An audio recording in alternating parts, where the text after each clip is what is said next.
Hi friends, welcome to బిన్వి mom recipes. ఈరోజు మన ఛానల్లో టేస్టీగా క్రిస్పీగా బనానా చిప్స్ ఎలా చేయాలో చూద్దామండి.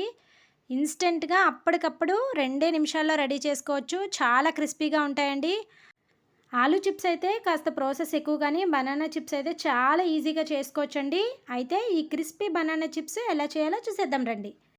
ముందుగా ఒక చిన్న బౌల్లోకి ఒక హాఫ్ స్పూన్ సాల్ట్ వేసుకొని కొద్దిగా వాటర్ యాడ్ చేసుకొని మిక్స్ చేసుకొని పక్కన పెట్టుకోవాలి.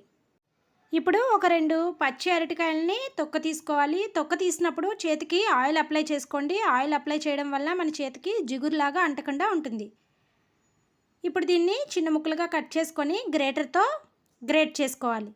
ఈ విధంగా గ్రేటర్తో గ్రేట్ చేయడం వల్ల మనకి బనానా చిప్స్ అనేవి అన్నీ ఈవెన్గా ఒకటే సైజులో వస్తాయి.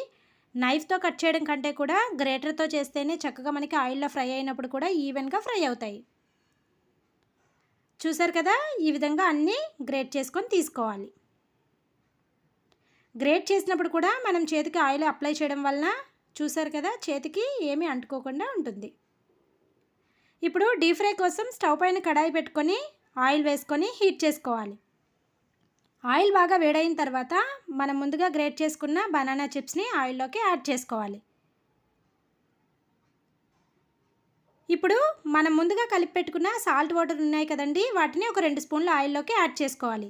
ఇలా ఆయిల్లో సాల్ట్ వాటర్ వేయడం వలన మనకి బనానా చిప్స్ చాలా సాల్టీగా వస్తాయి. ఇంకా లాస్ట్లో సాల్ట్ కానీ కారం కానీ యాడ్ చేయవసరం లేదు. చక్కగా సాల్టీగా బనానా చిప్స్ ముందుగానే రెడీ అయిపోతాయి. ఈ విధంగా కలుపుకుంటూ మంచిగా గోల్డెన్ కలర్లోకి వచ్చిన వరకు ఫ్రై చేసుకోవాలి.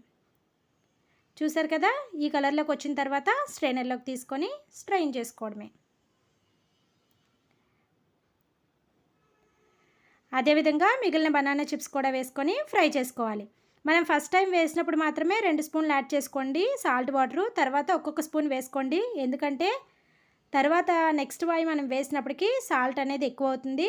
కాబట్టి నెక్స్ట్ టైం వేసినప్పుడు మాత్రం ఒక్కొక్క స్పూన్ వేసుకోండి, సరిపోతుంది. ఇలా అన్నీ ఫ్రై చేసుకొని తీసుకోవాలి. అంతే అండి, 2 నిమిషాల్లో అప్పటికప్పుడు క్రిస్పీగా స్నాక్ అయితే రెడీ అయిపోతుంది. ఇంకా దీన్ని డ్రై చేయడం కానీ ఏ ప్రాసెస్ ఉండదు, చాలా సింపుల్గా చేసుకోవచ్చు. మీరు కూడా ఎప్పుడైనా సరే అరటికాయ ఉన్నప్పుడు ఇలా ట్రై చేయండి. ఇలాంటి మరెన్నో ఇంట్రెస్టింగ్ రెసిపీస్ కోసం please subscribe our channel and hit the bell icon. Thank you for watching.